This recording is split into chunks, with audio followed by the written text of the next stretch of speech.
Hello friends, yes sir Sharma academy में आप लोगों का स्वागत है। हम लोग इससे पिछले वीडियो में उच्चतम न्यायालय का स्टार्ट किए थे। आज हम उच्चतम न्यायालय की स्वतंत्रता के लिए संवैधानिक रक्षा उपाय के बारे में बात करने वाले हैं। ठीक है, तो न्यायाधीशों के परामर्श से राष्ट्रपति द्वारा नियुक्त किया जाता है। कार्यकाल की सुरक्षा देखा जाए तो राष्ट्रपति द्वारा केवल संविधान में उल्लेखित तरीकों और आधारों पर पद से हटाया जा सकता है। अगर निश्चित सेवा शर्तें की बात करें तो वित्तीय आपात की स्थिति को छोड़कर नियुक्ति के बाद कोई अलाभकारी परिवर्तन नहीं किया जा सकता। न्यायाधीशों के वेतन और भत्ते और पेंशन के साथ साथ कर्मचारियों संबंधी सभी प्रशासनिक व्यय भी संचित निधि पर भारित होती है और पद से हटाने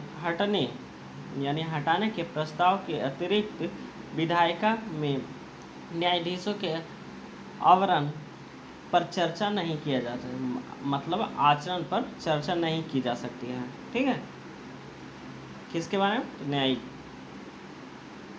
इसके क्षेत्राधिकार का संसद द्वारा कम नहीं किया जा सकता है, हालांकि इसे बढ़ाया जा सकता है। मतलब क्षेत्राधिकार को कम नहीं करेगा लेकिन बढ़ा सकता है। सेवानिवृत्ति के बाद वकालत पर प्रतिबंध, अवमानना के लिए दंड की सख्ती। ठीक है, कोई भी अपमान कर दे तो उसके लिए दंड की सख्ती। अपने कर्मचारियों को नियुक्त करने की स्वतंत्रता, कार्यपालिका से पृथक। ठीक है, अब उच्चतम न्यायालय के क्षेत्राधिकार की बात करते हैं, यानी अधिकारिता के बारे में। ठीक है, अनन्य व मूल या आरंभिक क्षेत्राधिकार। तो अनन्य व मूल या आरंभिक क्षेत्राधिकार में क्या क्या आता है? तो संघ विवाद, मतलब केंद्र और या दो से अधिक राज्यों के बीच कुछ आपस में विवाद उत्पन्न हो जाते हैं जिसको वो सॉल्व करेंगे। कौन? उच्चतम न्यायालय। ठीक है, दूसरा कहता है इसमें किसी कानून की सार्थकता पर उठाए गए महत्वपूर्ण प्रश्न या कानूनों से संबंधित सरवान प्रश्न शामिल होने चाहिए। ठीक है, तीसरा कहता है राजनीतिक प्रकृति के प्रश्न को इससे बाहर रखा गया है, यानी राजनीतिक प्रकृति के प्रश्न इसमें नहीं शामिल होते हैं। ठीक है, अगला पॉइंट कहता है चुनाव विवाद, मतलब राष्ट्रपति और उपराष्ट्रपति के चुनाव के संबंध में। यह क्षेत्राधिकार निम्न मामलों पर लागू नहीं होते हैं। कौन सा? अंतर्राज्यीय जल विवाद, दूसरा वित्त आयोग का संदर्भित मामला, तीसरा केंद्र और राज्य के बीच व्यय या का समायोजन, और चौथा वाणिज्यिक प्रकृति वाले असाधारण विवाद, और पांचवा संविधान पूर्व संधि या समझौते से उत्पन्न विवाद, और छठा कोई भी संधि या समझौता जो विशेष रूप से यह प्रावधान करता है कि न्यायालय के क्षेत्राधिकार के विस्तार उस तक नहीं है। मतलब कोई भी प्रावधान करता है कि न्यायालय के क्षेत्राधिकार का विस्तार वहाँ तक नहीं है तो उसका ये नहीं इस्तेमाल कर पाएंगे। ठीक है, रिट क्षेत्राधिकार निर्देश या आदेश या रिट जारी करने की शक्ति, यानी बंदी, प्रत्यक्षीकरण, परमादेश, प्रतिषेध, अधिकार परीक्षा और उत्प्रेषण जो भी मूल अधिकार के परिवर्तन के लिए उपयुक्त हो, ये सब रिट जारी कर सकते हैं। दूसरा कहता है उच्च न्यायालय को भी मूल अधिकारों के परिवर्तन के लिए रिट जारी करने की शक्ति है, इसलिए मूल अधिकारों के संबंध में यह उच्चतम न्यायालय के अनन्य क्षेत्राधिकार नहीं है। ठीक है, अनन्य क्षेत्राधिकार नहीं है। तीसरा कहता है यह उच्चतम न्यायालय का मूल या आरंभिक क्षेत्राधिकार है क्योंकि नागरिक सीधे उच्चतम न्यायालय जा सकता है। और चौथा कहता है संसद कानून द्वारा उच्चतम न्यायालय को अन्य उद्देश्य, मतलब मूल अधिकारों के परिवर्तन के अलावा के लिए निर्देश या आदेश या रिट जारी करने की शक्ति प्रदान कर सकती है। ठीक है, अगर अपील क्षेत्राधिकार की बात करें तो अपील की सर्वोच्च अदालत, संवैधानिक मामलों में अपील की अगर बात करें तो उच्च न्यायालय को यह प्रमाणित करना होता है कि मामलों में कानून संबंधित महत्वपूर्ण प्रश्न शामिल है जिनके संविधान की व्याख्या आवश्यक करना है। ठीक है, वो प्रश्न जो संविधान में शामिल होनी चाहिए, महत्वपूर्ण प्रश्न होना चाहिए और उसका संविधान में व्याख्या होना चाहिए, ठीक है। और इसका दूसरा कहता है दीवानी या सिविल मामलों में अपील। तो उच्च न्यायालय को प्रमाणित करना होता है कि मामले में व्यापक महत्व के कानून से संबंधित प्रश्न शामिल है और इस पर उच्चतम न्यायालय द्वारा निर्णय की आवश्यकता है। और तीसरा कहता है आपराधिक मामले में अपील। यदि उच्चतम न्यायालय ने अपील में किसी आरोपी व्यक्ति को बरी करने का आदेश को उलट दिया हो या मृत्यु की सज़ा सुनाई या अपने क्षेत्राधिकार के किसी अधीनस्थ न्यायालय से किसी मामले को अपने वापस यानी पास सुनवाई के लिए मंगवा लिया है और आरोपी व्यक्ति दोषी ठहराया जाता है तथा मृत्यु की सज़ा सुनाई जाती है, या फिर प्रमाणित किया जाता है कि मामला उच्चतम न्यायालय के अपील किए जाने की उपयुक्त है, ठीक है।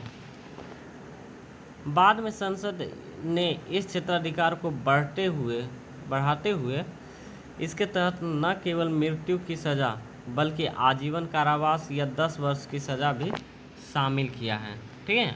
किसमें? आपराधिक मामले में। विशेष अनुमति के द्वारा अपील। उच्चतम न्यायालय के पास किसी न्यायालय बल या न्यायालय को छोड़कर यानी सशस्त्र बल या न्यायालय को छोड़कर या अधिकरण के निर्णय या आदेश के लिए खिलाफ अपील करने के लिए विशेष अनुमति का अधिकार है।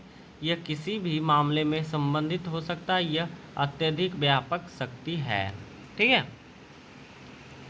दूसरा सलाहकार क्षेत्राधिकार। सलाहकार क्षेत्राधिकार में राष्ट्रपति द्वारा सौंपे गए मामलों में शामिल। इसका पहला कहता है कानून के किसी भी प्रश्न को या तो लोक महत्व के किसी तथ्य से संबंधित जो उत्पन्न हो चुका है या जिसके उत्पन्न होने की संभावना है तो उच्चतम न्यायालय की सलाह दे सकता है या सलाह देने से इनकार कर सकता है, ठीक है। राष्ट्रपति द्वारा सौंपे गए मामलों में शामिल होता है, ठीक है। दूसरा, संविधान के लागू होने से पूर्व किसी संधि, करार, पंचविधा, वचनबद्ध सनद या अन्य ऐसे समान मामले से उत्पन्न कोई विवाद उच्चतम न्यायालय के लिए सलाह देना अनिवार्य है। दोनों ही मामले में सलाह गैर बाध्यकारी होगा, ठीक है, बाध्यकारी नहीं होगा, इसका मतलब है, ठीक है। अन्य क्षेत्राधिकार की बात करें तो अभिलेख न्यायालय के रूप में तो पहला इसका कहता है उच्चतम न्यायालय के निर्णयों, कार्रवाइयों और कृत्य को अभिलेख यानी रिकॉर्ड के रूप में रखा जाता है। उच्चतम न्यायालय जो भी निर्णय देती है या कार्यवाही करती है उसको रिकॉर्ड के रूप में रखा जाता है, ठीक है। दूसरा, इन अभिलेखों को साक्ष्य के रूप में स्वीकार किया जाता है और इन्हें कानूनी मिसाल और कानूनी संदर्भों के रूप में मान्यता दी जाती है, ठीक है। तीसरा कहता है इस न्यायालय की अवमानना के लिए दंडित करने की शक्ति है जो कि 6 महीने तक साधारण कारावास या जुर्माना या दोनों है, ठीक है। और तीसरा कहता है यह न केवल अपनी बल्कि पूरे देश में उच्च न्यायालय, अधीनस्थ न्यायालय और अधिकरण की अवमानना के लिए दंड दे सकता है, ठीक है। अब न्यायिक समीक्षा की बात करते हैं तो उच्चतम न्यायालय द्वारा केंद्र और राज्यों के कानूनों और किसी भी कार्यकारी आदेशों को शून्य और अमान्य घोषित किया जा सकता है यदि वे संविधान का उल्लंघन करते हैं। तो यह निम्नलिखित 3 आधारों पर किया जा सकता है। पहला, यदि ये मूल अधिकारों का उल्लंघन करते हैं। दूसरा, तो भाग 3, दूसरा ये प्राधिकरण के क्षेत्राधिकार से पड़े हैं, ठीक है, जिसने अब पुनर्निरीक्षण की बात करते हैं, पुनर्निरीक्षण या संशोधन के क्षेत्राधिकार। इसका तीसरा पॉइंट था यदि ये ये संवैधानिक प्रावधानों का उल्लंघन करते हैं या संवैधानिक न्यायिक की समीक्षा के पद से उल्लेखित नहीं है। ठीक है, पुनर्निरीक्षण का बात करते हैं। उच्चतम न्यायालय के पास अपने निर्णय या दिए गए आदेशों की समीक्षा करने की शक्ति। दूसरा, इस शक्ति का उपयोग के आधार को संसद द्वारा बनाए रखने, कानून या उच्चतम न्यायालय द्वारा स्वयं बनाए गए नियमों के माध्यम से सीमित किया जा सकता है। ठीक है,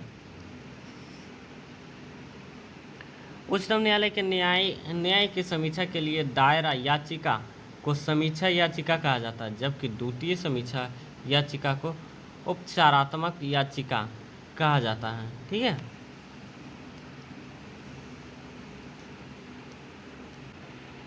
अगला है उच्चतम न्यायालय के अन्य शक्तियाँ। विधि के शीर्ष न्यायालय, यह संविधान का अंतिम व्याख्याकार होता है। कौन? तो विधि का शीर्ष न्यायालय। इसका कानून भारत के सभी न्यायालयों पर बाध्यकारी है। इसके डिक्री या आदेश पूरे देश में लागू होते हैं। देश के सभी प्राधिकरण का उच्चतम न्यायालय के सहायता के रूप में कार्य करना चाहिए। ठीक है, दूसरा कहता है अन्य न्यायालय को पर नियंत्रक। इसके पास उच्च न्यायालय के समक्ष लंबित मामलों को अपने पास मंगवाने और उन्हें स्वयं निपटान का अधिकार है। यह किसी उच्च न्यायालय के समक्ष लंबित मामलों को अपील या किसी दूसरे उच्च न्यायालय को में भी स्थानांतरित कर सकता, मतलब भेज सकता है।